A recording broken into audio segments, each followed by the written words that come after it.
और ब्रेक के बाद स्वागत है आपका। और अब बात करेंगे स्टॉक सेंटर में आज के शेयर बाजार की, शेयर मार्केट की। तो शेयर बाजार में कल आई 1200 अंक की बड़ी बढ़त पर आज ब्रेक लगता नजर आ रहा है।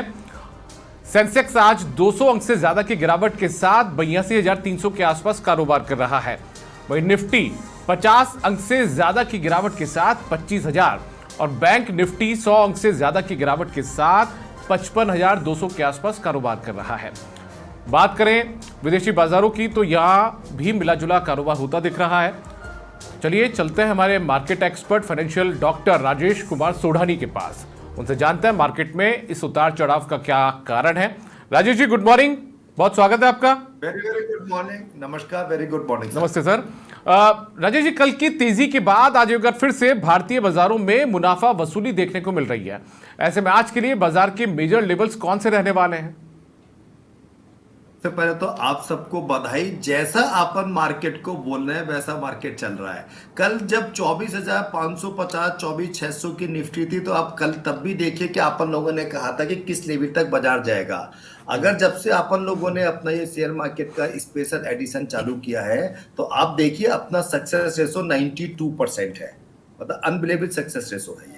मार्केट के अंदर जहां तक बात है मुनाफा वसूली, जब अपन इतनी तेजी से भागे, कल जिस ढंग से मार्केट भागा दोपहर के बाद, तो कुछ तो हाफेगा ना, हल्का सा टाइम लगाएगा। तो 40 50 60 पॉइंट की मंदी नहीं है निफ्टी के अंदर। अपन दोबारा से अगली तेजी की तैयारी कर रहे हैं। ये आज वीकेंड भी है। अभी अपन नए सिरे की नई तेजी की तरफ जा रहे हैं। मेरा मानना है जून तक ही हम लोग ऑल टाइम हाई निफ्टी में दोबारा से क्रॉस कर देंगे। एक ही प्रॉब्लम है खाली, इंडिया पाकिस्तान बॉर्डर पर कोई नया डेवलपमेंट नहीं होना चाहिए।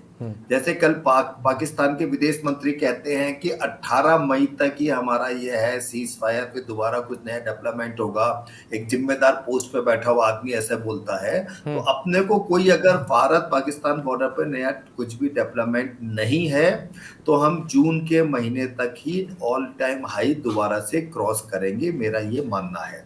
24,880 या 24,900 के ऊपर जब तक बाजार है आप लॉन्ग पोजीशन कैरी करें। स्ट्रिक्ट स्टॉप लॉस 24,880 24,900 का, यानी मात्र मैं यहां से आपको 150 पॉइंट नीचे का स्टॉप लॉस दे रहा हूं और आगे तेजी 500 1000 1500 पॉइंट की आ सकती है। ठीक है सर, निफ्टी में 25,000 के ऊपर ब्रेकआउट के बाद अब आपको अगला महत्वपूर्ण टारगेट कौन सा लगा? 25,400 25,700 26,000। 25,400 पे पहला जाके रेजिडेंस आएगा, फिर 25,400 क्रॉस करे 25,700 फिर 26,000। ठीक है राजेश जी, आज बाजार में गिरावट के बावजूद भी रेलवे और डिफेंस सेक्टर में अच्छा खासा मूवमेंट देखने को मिल रहा है।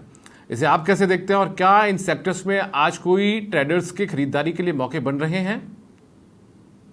देखिए, डिफेंस सेक्टर पे मैं पिछले लोकसभा चुनाव के रिजल्ट के बाद हम लोग बेयरिश हो गए थे।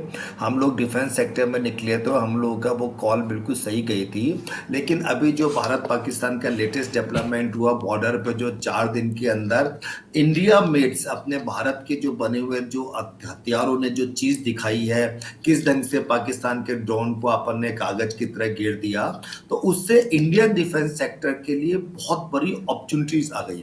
पूरी दुनिया से अनबिलीवेबल ऑर्डर्स आएंगे और आने चालू हो गए। तो अब लॉन्ग टर्म हम दोबारा से डिफेंस सेक्टर पे बुलिश हुए हैं और ये एक बहुत बड़ा मार्केट है। तो अपने को डिफेंस सेक्टर्स के ऊपर दोबारा लॉन्ग टर्म में तेजी लगती है। रेलवे के अंदर तो क्या है कि रेलवे के अंदर रोजाना ऑर्डर्स वगैरह आते रहते हैं। तो जो रेलवे में छोटे काम करने वाली कंपनियां हैं, जो रेलवे के कंपार्टमेंट बनते हैं, बोगीज पे जो छोटी छोटी एसेसरीज बनाती हैं, उन सब कंपनियों के अंदर हम तेजी में हैं। रेलवे स्टॉक्स ऑलरेडी 2-3 साल के अंदर 5 से 7 गुना हो चुके हैं। बाकी डिफेंस के अंदर नया तेजी का रोल देखने को मिलेगा। राजेश जी, मेरा अगला सवाल है मिड कैप और स्मॉल कैप शेयर्स को लेकर, जहां लगातार मजबूती देखने को मिल रही है। क्या इसे किसी आने वाली ब्रॉडर मार्केट रैली का संकेत माना जाए? बिल्कुल साहब, बिल्कुल। जब कभी भी मिड कैप स्मॉल कैप में ब्रॉडर बेस पे तेजी आती है तो वो बहुत क्लियर कट इंडिकेशन होता है कि बाजार बुल ग्रिप में है। जब भी बाजार खराब होता है, पहले लार्ज खराब होने के बाद पहले लार्ज कैप में तेजी आती है, फिर मिड में, फिर स्मॉल में। तो इसलिए 2-3 दिनों से मिड एंड स्मॉल कैप में हर नीचे पे, हर गिरावट पे बाइंग आ रही है। तो यही एक इंडिकेशन है, और इसी की वजह से हम लोग कह रहे हैं कि निफ्टी ऑल टाइम हाई दोबारा बनाएगी।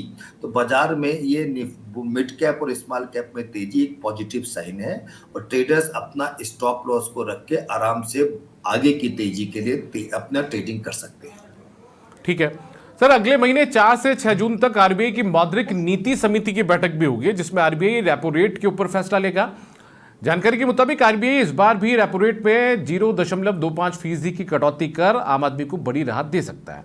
ऐसे में आपसे जानना चाहेंगे कि इसका बाजार पर आखिर क्या असर पड़ेगा और इन्वेस्टर्स कौन से सेक्टर पर अपनी नजर बनाए रखे फिलहाल। बहुत प्यारा क्वेश्चन पूछा। अभी जब 2 दिन पहले इन्फ्लेशन की फिगर आई थी, तब भी आपकी हमारी बात हुई थी कि इन्फ्लेशन की फिगर इतनी कम आने से आरबीआई 25 पैसे इंटरेस्ट हर हालत में घटाएगा, ऐसा मेरा भी मानना है। और घटता हुआ इंटरेस्ट रेट हमेशा उन कंपनियों के लिए बहुत फायदेमंद होता है जो लोन लेती हैं। आज कोई भी कंपनी अपना कर्जा लेके काम कर रही है, व्यापार एक्सपेंड कर रही है, तो 25 पैसा इंटरेस्ट रेट कट होने से उनकी ईएमआई के ऊपर बहुत बड़ा फर्क पड़ जाता है, और लोन के ऊपर जो इंटरेस्ट देते हैं उसका बजट बहुत ज़्यादा उनका इम्पैक्ट हो जाता है। तो इससे रियल एस्टेट सेक्टर के अंदर खासकर से बड़ी तेजी आने की संभावना है। और रियल एस्टेट में भी जो कंपनियां आज की तारीख में अल्ट्रा एचएनआई फ्लैट्स बना रही हैं, उन कंपनियों के अंदर बहुत अच्छी तेजी आएगी। क्योंकि अभी जो अल्ट्रा एचएनआई लोग हो गए हैं, वो भाव नहीं देख रहे, उनको सुविधा चाहिए पूरी। तो अल्ट्रा एचएनआई, चाहे वो आपका ब्रिगेड कर रहा हो, चाहे डीएलएफ कर रहा हो, चाहे अपना गोदरेज प्रॉपर्टी बंबई कर रहा हो, इन सब के शेयर्स अच्छे लगते हैं। शॉर्ट टर्म भी, पोजिशनल भी और लॉन्ग टर्म भी ये रियल एस्टेट की कंपनियां अच्छी लगते हैं। सबसे ज्यादा बेनिफिट रियल एस्टेट की कंपनियों में आएगा। चलिए, सेक्टर रोटेशन में आपके मुताबिक कौन से सेक्टर में तेजी और कौन से में मंदी देखने को मिलेगी, और इन्वेस्टर्स और ट्रेडर्स को क्या या फिर किन चीजों पर फोकस करना चाहिए खास तौर पर। देखिए, सेक्टर रोटेशन की जहाँ तक बात है, अगर आप इंटरेस्ट रेट से खाली कंसर्न करते हैं तो अपनों को रियल एस्टेट के अंदर तेजी मिलेगी। बाकी जैसा अब ट्रम्प साहब का टैरिफ वाला विवाद ऑलमोस्ट सब जगह से खत्म है, तो अब अपने को आईटी सेक्टर भी अच्छा लगता है, अब अपने को ऑटोमोबाइल भी अच्छा लगता है। तो ओवरऑल अच्छा है। और अगर लॉन्ग टर्म 2-3 साल की बात करते हैं तो कंज्यूमर इज द किंग। तो कंजप्शन थीम सबसे ज्यादा तेज लगती है, जो बिल्कुल एवरग्रीन रहेगी। अगले 2-3 साल कंजप्शन थीम बहुत ज्यादा अच्छी रहेगी। चूंकि इनकम टैक्स में रिबेट मिलने से आम आदमी की जेब में 50,000 से 1 लाख रुपया गया है। सारी की सारी सरकार इलेक्शन जीतने के लिए फ्री वाइब्स दे रही है, हालांकि ये गलत है। आपके हमारे इनकम टैक्स के पैसों को सरकार ऐसे बांट रही है, लेकिन दे रही है। उसके बाद सेंट्रल गवर्नमेंट में डीए बढ़ जाएगा अगले साल, तो उनको भी काफी ज्यादा पैसा मिलेगा। तो जो आम आदमी की जेब में जो पैसा आ रहा है, 2, 4, 5, 10,000, 20,000, 50,000 भी, ये सारा कंजप्शन में खर्च होगा। और कंजप्शन के अंदर आम आदमी अपने ब्रांड को बढ़ाता हो जा रहा है। तो इस कारण कंजप्शन थीम तो हमेशा एवरग्रीन रहेगी। शॉर्ट टर्म अपने को रियल एस्टेट और आईटी ज्यादा अच्छा लग रहा है। ठीक है राजेश जी, अब आपसे इंडियन टेलीकॉम सेक्टर के शेयर वोडाफोन आइडिया के बारे में एडवाइस लेना चाहेंगे, क्योंकि कंपनी ने सुप्रीम कोर्ट में एजीआर ड्यूज पर पेनल्टी ब्याज को माफ करने की मांग की है, जिसके बाद कंपनी के शेयर्स में 4% की बढ़ोतरी भी देखने को मिली है। देखिए, प्रॉब्लम क्या है कि कोई भी सरकार ये नहीं चाहती कि किसी भी फील्ड में किसी एक कंपनी की मोनोपोली हो। जी। तो इसी कारण आइडिया का सर्वाइवल भी जरूरी है। अभी यहाँ पे जियो और अपना भारती 2 ही कंपनियां हैं।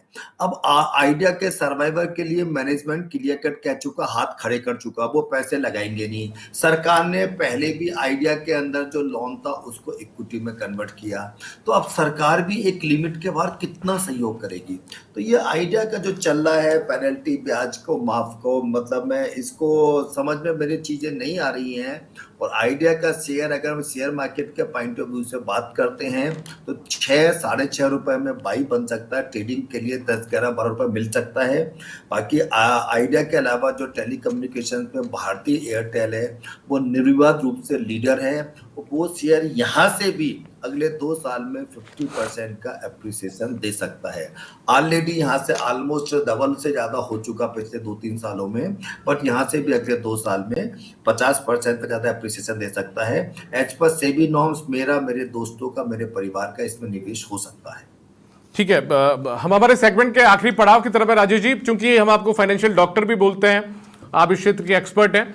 मेरे जैसे या हम जैसे लोग जो ज्यादा इस पूरे चीजों को नहीं समझते, उनके लिए मैं आपसे जानना चाहूंगा कि आज के निवेश के लिए आपके अनुसार कौन सा खास निवेश आइडिया सबसे मजबूत नजर आ रहा है आपको? आज फ्राइडे भी है अपना, 2 दिन के बाद 2 दिन का वीकेंड हो जाता है, तो और कल बहुत बड़ी तेजी देखने को मिली है। तो मेरा ये मानना है कि आज एक बार कोई हड़बड़ी में माल नहीं खरीदें। रियल एस्टेट के शेयर्स अगर कुछ डाउन मिलते हैं, गोदरेज प्रॉपर्टी, डीएलएफ, तो उन पे ध्यान दें, या आईटी के शेयर्स। और कोई जरूरी नहीं है रोज काम करना, अगर अपने को लेवल पे नहीं मिलता तो नहीं करें, तो आज अवॉइड भी कर सकते हैं। जैसे कल अपन लोगों ने स्पीक कहा था, उसके बाद उसने 5 से 6% की कल इंट्राडे तेजी दी, तो आज अपन अवॉइड भी कर सकते हैं। निफ्टी अगर दोपहर के बाद 100-150 पॉइंट माइनस होता है, तब जाके अपन डीएलएफ या गोदरेज प्रॉपर्टी में ध्यान दे सकते हैं। चलिए, बहुत शुक्रिया आपका राजेश कुमार सोडानी जी, आप हमारे साथ जुड़े और आपने अपने बहुमूल्य कीमती समय में से वक्त निकाल कर हमारे साथ बातचीत करी और हमारे जो दर्शक है उनको पूरी जानकारियां साझा की। बहुत शुक्रिया आपका।